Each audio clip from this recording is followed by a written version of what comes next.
Bom, gente, bom dia. Meu nome é Marcos Vieira, sou professor aqui da Universidade Federal de Minas Gerais e junto com o professor Luiz Vieira nós estamos fazendo um mini curso de rede de sensores terrestres e aquáticas. Na primeira parte a gente vai cobrir a parte de rede de sensores terrestres. Na segunda parte, logo cobriremos a parte de redes aquáticas. Ok? Então, o mini curso aqui é rede de sensores sem fio. Vou começar com uma piadinha. Então, aqui nós temos na tela a mulher falando com o homem, deve ter alguma coisa a ver com a tecnologia de rede sem fio. E aí tá os pombos na rede sem fio. Certo? Então, a tecnologia de rede sem fio chegou até nós e a gente vai tentar aproveitar isso para fazer aplicações. Então, a ideia de rede de sensores sem fio é o seguinte: é composta por muitos sensores e esses sensores eles têm a capacidade de monitorar e sensoriar o ambiente. E eles se comunicam através de uma rede sem fio. E tem o potencial para várias aplicações. Então, qual que é o objetivo de uma rede de sensores sem fio? O objetivo é coletar informação. Como? Ele mede alguma grandeza do meio físico utilizando sensores e depois tem que processar e propagar essa grandeza medida para algum lugar. A ideia é basicamente essa. Então, qual que é a ideia? Então, você tem um conjunto de nossos sensores que vão medir uma grandeza no meio físico e coletar essa informação. Para onde? Para uma estação que a gente chama de estação base, mas pode ser uma estação ou mais estações. E essas estações base podem estar conectadas na internet. Com isso, um usuário final utilizando a web pode coletar dados medidos pelos sensores. Ok? Então, essa é a ideia geral de uma rede de sensores sem fio. E qual que é a vantagem de uma rede de sensores sem fio? Então, a ideia é que não utiliza fio. Então, é muito mais fácil você instalar e mais barato instalar essa rede de sensores sem fio do que se você tivesse passar fio. Por exemplo, vocês podem pensar que está na plataforma da Petrobras, quer medir lá a quantidade de petróleo e gás que está passando. Muito mais caro você tentar passar o fio do que você colocar o sensor lá. Então, é mais barato. A outra vantagem é que você pode colocar o nó onde você quiser e também pode removê-lo. Não tem a trabalheira de ficar passando o fio. Também é mais fácil você realocar o nó sensor e você também pode configurar em várias topologias diferentes. Se a sua rede não tiver com uma boa configuração, é fácil de você mudar. Então, as vantagens da rede de sensores sem fio são essas. É mais barato, é fácil de instalar, não precisa abrir lugar para colocar fio e é fácil de configurar. Aí você deve estar pensando para que isso serve. Então, para motivar vocês, agora então vou mostrar várias aplicações que utilizam rede de sensores sem fio. A primeira, que já é uma realidade, é o seguinte: nós temos uma floresta e os biólogos querem entender como é que uma árvore cresce. Então, como é que você faz isso? Então, o que eles fizeram? Eles colocaram vários nossos sensores que medem luminosidade, medem a quantidade de luz que chega na canopse das árvores. Por quê? Porque eles querem entender como é que a árvore cresce. Então, eles colocaram, aqui tem um desenho ilustrando de uma árvore e a posição que eles colocaram vários nossos sensores para coletar a informação de luminosidade. Com isso, eles conseguem detectar a luminosidade e essa informação é muito importante para os biólogos para eles terem um modelo de como é que as árvores crescem dependendo da quantidade de luz. Certo? Veja que isso seria muito difícil de fazer sem a rede de sensores sem fio. Uma outra aplicação utilizada é a seguinte: existe, como vocês lembram, no Japão teve o terremoto e o tsunami, certo? Então, outra ideia é você verificar a estrutura de prédios que foram abalados. Por exemplo, nós temos, infelizmente, que o prédio no Rio caiu. Então, é importante a gente verificar a estrutura dos prédios. Como é que se faz isso? Você coloca vários sensores na estrutura do prédio e eles vão medir vibração. Como é que eles medem vibração? Eles utilizam um acelerômetro, que é o sensor é um acelerômetro, que mede quando você acelera. Isso dá para calcular, então, vibração. Colocando isso em vários pontos, você consegue medir a vibração do prédio. Então, aqui é fácil de você instalar, certo? E você, então, mede a vibração. Só que aqui você precisa ter uma taxa de amostragem alta. E os dados precisam ser robustos. E também, quando você mede a vibração, você tem que saber que está medindo a vibração simultaneamente. Então, a gente precisa sincronizar os dados com o tempo. Então, a gente chama isso de sincronização de tempo. E aqui a gente precisa coletar de vários nós. Então, a gente coleta os dados de uma estação base utilizando vários nós. E depois de você coletar os dados, você então tem a frequência de vibração da estrutura. E se a estrutura vibrar em algumas frequências harmônicas, é sabido então que ela apresenta uma falha em determinado lugar. Então, medindo a vibração, utilizando o acelerômetro, é possível detectar se a estrutura tem alguma falha ou não. Então, isso é útil, por exemplo, para medir se a estrutura de alguma ponte ou de algum prédio sofreu algum dano. Uma outra aplicação é monitorar atividades vulcânicas. Foi depositada a rede de nossos sensores no vulcão no Equador e eles utilizaram novamente para medir a vibração e também microfones para medir sons acústicos do vulcão.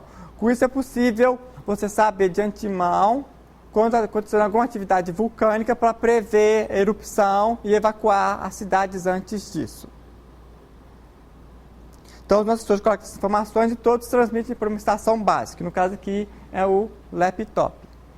Isso foi utilizado no vulcão no Equador. Outra aplicação também é para monitorar a vida silvestre.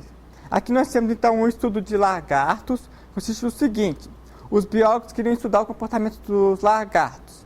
Então, eles colocaram na própria floresta, cavaram o buraco, porque quando o lagarto cai naquele buraco, eles conseguem monitorar quantas vezes o lagarto passa por ali. Só que eles tinham que ir lá toda hora verificar se tinha um lagarto. Então, com a rede de sensores foi o seguinte: colocou uma câmera e a câmera avisa quando tem um lagarto ou não.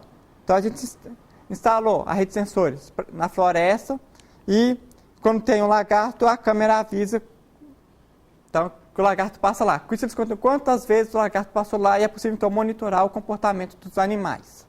E uma outra aplicação também para monitorar a vida silvestre foi para monitorar pássaros. Então, nessa região aqui, nessa floresta, eles colocaram esse casulo onde os pássaros botam os ovos. E aí colocaram a câmera dentro para saber o que estava acontecendo. E utilizavam a rede de sensores sem fio para transmitir as imagens para uma estação base. Ok? Então, no canto superior esquerdo, a gente tem a topologia dos nós. Aqui nós temos o exemplo de um casulo com a rede de sensores e a antena. E aqui nós temos fotos tiradas do que acontece dentro do casulo. E aqui que nós estamos vendo aqui dentro. Aqui dentro tem um ninho de passarinho e apareceu uma cobra e comeu os ovos. A vida silvestre é assim, gente. A natureza não perdoa. Então aqui, os biólogos não sabiam que as cobras podiam subir e comer os ovos dos pássaros. Mas isso acontece. Utilizando então a rede de sensores é possível monitorar a vida silvestre. Uma outra aplicação também útil é para a parte médica. Então é possível colocar um oxímetro que mede a quantidade de oxigênio no dedo. O que está mostrando nessa foto aqui? O oxímetro mede a quantidade de oxigênio no dedo. E a transmissão é feita via uma rede de sensores. Também é possível colocar um sensor de pressão e utilizando a rede de sensores para mandar a informação sem fio. Com isso é possível colocar o paciente no hospital sendo monitorado sem ele precisar ficar preso a fios. Então ele pode andar e ficar tudo dentro do hospital. E a ideia é que futuramente possa monitorar até a pessoa dentro de casa. Certo? Então acho que já motivei para vocês, né, com várias aplicações que nós podemos utilizar com rede de sensores sem fio. E o potencial de aplicações é muito grande, não é só aqui. Por exemplo, também pode ser utilizado para agricultura de precisão, onde você monitora a temperatura e, por exemplo, a umidade, para saber se vai ter uma geada ou não. Se tiver uma geada, você pode tentar ligar algum sistema de aquecimento. Pode monitorar a umidade para saber automaticamente se liga ou não o sistema de irrigação. Pode ser utilizado também para o processo de controle de processos industriais, como, por exemplo, o fluxo de gases. Pode ser útil, por exemplo, se tiver algum abalo e o prédio cair, os bombeiros podem utilizar essa informação para auxiliá-los. No incêndio, por exemplo, pode ser usado para auxiliar a quantidade de fumaça que tem e indicar qual caminho que tem menos fumaça. Pode ser utilizado aplicação é você coloca os nossos sensores na floresta e eles medem temperatura e podem detectar aonde tem um fogo ou não. É muito útil, por exemplo, aqui em Minas, que nós sempre temos os fogos no inverno. Certo? E a outra aplicação seria, então, para monitorar abalos da estrutura de prédios. Então, o potencial de aplicações de redes de sensores é imenso. Agora, então, vou falar para vocês como é que a gente diferencia redes de sensores das outros tipos de redes. O que tem de diferente? Primeiro, é que a rede de sensores não está ligada na tomada. Então, a energia é um fator importante. Rede de sensores, o fator mais importante é que tem que consumir pouca energia para durar mais tempo. Então, é preciso de projetar novos protocolos que consumam menos energia do que redes convencionais. Por exemplo, como é que você vai consumir menos energia? Uma ideia, então, é que a gente chama de dirty cycle, que é você colocar um nó acordado um tempo e dormindo um outro tempo. Ele só funciona de tempos em tempos. Com isso, ele vai consumir energia quando não estiver ativado e vai durar mais tempo. Outro fator diferente para redes convencionais é que esse nosso sensor ele tem uma memória limitada. Ele não tem memória infinita. Ele não é igual a um computador que chega a ter 2 GB de memória. Então, os protocolos e o software que a gente escrever para esse aplicativo precisa consumir pouca memória. Essas redes de sensores também podem ter vários nós numa área muito grande. Então, os protocolos têm que ser escaláveis. Outra característica é que, normalmente, você quer coletar todas as informações dos nós para um ponto central, a estação base. Então, normalmente, a gente quer coletar de vários nós para um nó. Então, a gente chama isso de vários para um. Então, a gente chama isso de coletar várias informações para um. Com isso, o fluxo de dados é diferente de uma rede convencional, que normalmente você tem várias pessoas tentando se comunicar, que é mais como se fosse peer-to-peer. Aqui não. Aqui nós, repetindo, nós temos vários nós querendo comunicar com uma estação base. Então, é o fluxo de vários para um. E outra característica importante é que a rede de sensores depende da aplicação. Por que depende da aplicação? Então, aqui estão alguns exemplos. Depende da aplicação, por quê? Você vai depender se a aplicação vai ter que transmitir muitos dados, igual, por exemplo, dados de frequência igual medir a estrutura dos prédios, ou então transmitir uma imagem igual para monitoramento da vida silvestre. Ou você vai querer algo que possa dormir mais tempo, como, por exemplo, monitorar só a temperatura. Então, é importante sua aplicação, dependendo da aplicação, como vai ser seu protocolo. Muitos dados ou poucos dados. Você vai colocar os nossos sensores para dormir ou não. Então, o seu ciclo de trabalho vai ser alto ou vai ser baixo. Outra característica é, os dados precisam ser robustos. Se eu perder um dado de imagem, eu não consigo fazer a imagem de novo. Mas se eu perder um dado de temperatura, eu posso mandar o da temperatura de novo. Então, é importante você saber se os dados precisam ser robustos ou não. Também é preciso saber se você precisa ter baixa latência ou pode ter alta latência. É importante também os dados serem sincronizados ou não. No exemplo da monitoração de vibração, é importante que os dados sejam sincronizados para você poder fazer a correlação e depois, então, você calcular a frequência. Mas em outras aplicações não é necessário você ter a sincronização do tempo. Então, quando você escrever um aplicativo para rede de sensores, é importante que você tenha em mente qual é a aplicação. Porque aí você pode, então, restringir quais são os requisitos necessários para o seu sistema suportar. Alguém conhece a tecnologia de RFD? Radiofrequência? Não? Então, aqui eu estou mostrando para vocês uma outra tecnologia que se chama de radiofrequência.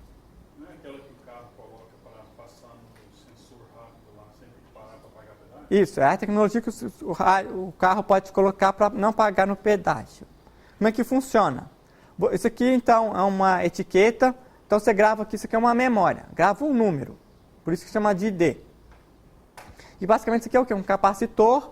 E tem 2 tipos. Tem o radiofrequência ativo e passivo. Esse aqui é o passivo. Por quê? Porque ele não tem nenhuma bateria nele, não tem energia nele. O ativo tem um sistema de energia para ele. Esse aqui, por exemplo, não tem, é passivo. Como é que funciona? Você tem um leitor que transmite uma onda eletromagnética. Isso aqui vai receber a onda eletromagnética, como é um capacitor, vai pegar a informação e vai devolver, de acordo com a onda eletromagnética, o valor. Então, no rádio, ele vai saber qual que é o identificador do carro, se ele pagou ou não. Então, é chamado de RFD. Repetindo, ele pode ser passivo ou ativo. Isso aqui é passivo porque não tem energia nele. E aí vem a pergunta, como é que esses RFDs diferenciam de uma rede de sensores? Quais são as diferenças? Então, uma RFD, ele funciona só para um hop. Isso aqui só um hop. O leitor manda informação, ele recebe e transmite. Ele não comunica com outro RFD. Numa rede de sensores, um nó sensor comunica com outro nó sensor. Então, a gente chama isso de vários hops. Outra diferença é que o RFD passivo, ele não tem energia. Então, ele não é ativo. Ele só responde quando o leitor transmite a onda. Aqui não, a rede de sensores está sempre ativa. Só que com a tecnologia, eles estão se combinando cada vez mais. Então, aqui tem uma tabela que mostra as diferenças de uma rede de sensores para a tecnologia de radiofrequência do identificador. Então, o RFD ele só funciona para um hop, só não comunica um com o outro. Redes de sensores, um nó pode comunicar com o outro. RFD passivo depende, então, da energia do leitor. Já no nó sensor, ele tem a sua própria bateria. O alcance de RFD é de apenas alguns centímetros. Já em rede de sensores, pode chegar até a 100 metros. A RFD já está madura e já está sendo utilizado em aplicações industriais, e rede de sensores ainda está em fase de startups, está chegando lá. RFD não tem nenhum sensor anexado a ele, basicamente é só um número. Já a rede de sensores, nós podemos colocar qualquer sensor nele para podermos então coletar uma grandeza do meio físico. Mas nós podemos ter redes de sensores como RFD ativos de apenas um hop. Então, eles são... a distinção não é tão clara em alguns aspectos. E como é que rede de sensores diferencia para outras tecnologias? Então, a gente já usa hoje em dia laptop, certo? E eles se comunicam utilizando o padrão 802.11. E a indústria fez um padrão em cima do 802.11 que é chamado de Wi-Fi. Então, nós temos uma tabela aqui, que a primeira linha é o Wi-Fi, que é basicamente o padrão da indústria por 802.11, que é a comunicação de laptops com a internet. Então, nesse padrão, nós temos uma banda de mais ou menos 54 Mbps, que é a quantidade de dados que você consegue transmitir. Ok? O consumo de energia é mais ou menos de 400 mA, e quando o equipamento está dormindo, ele consome mais ou menos 20 mA. Então, miliamperes aqui mede a corrente elétrica, que multiplicado pela tensão te dá a quantidade em joules de energia. Então, para você saber o consumo de energia, basicamente depende, nesse caso aqui, da tensão e da corrente elétrica. Então, a gente está olhando a corrente elétrica para ter uma noção de quanto de energia que gasta cada equipamento. Então, no Wi-Fi, normalmente, nós temos uma pilha de protocolo que gasta mais ou menos 100 KB. E o alcance vai o quê? 50 metros, normalmente, se estiver indoors, até 200 metros, dependendo do tipo de energia, se for do lado de fora. E ele foi feito para quê? Ele foi feito para transmitir grande quantidade de dados.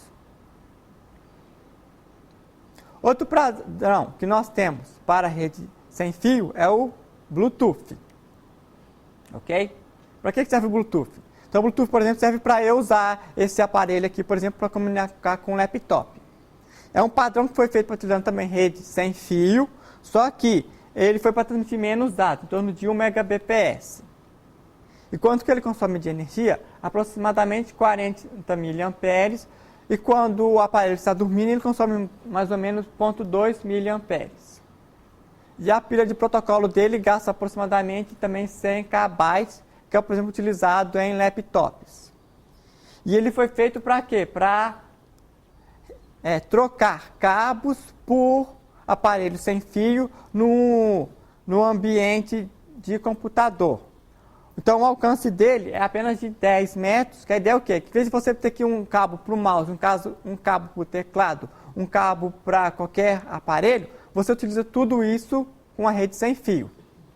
A ideia dele foi trocar cabos por rede sem fio, mas num ambiente pequeno, então até 10 metros. Já a rede de sensores é diferente desses dois. Também utiliza a tecnologia de rede sem fio, porém é um outro padrão. A ideia é consumir pouca energia, tem pouca memória e não é para um alcance não tão pequeno igual o Bluetooth.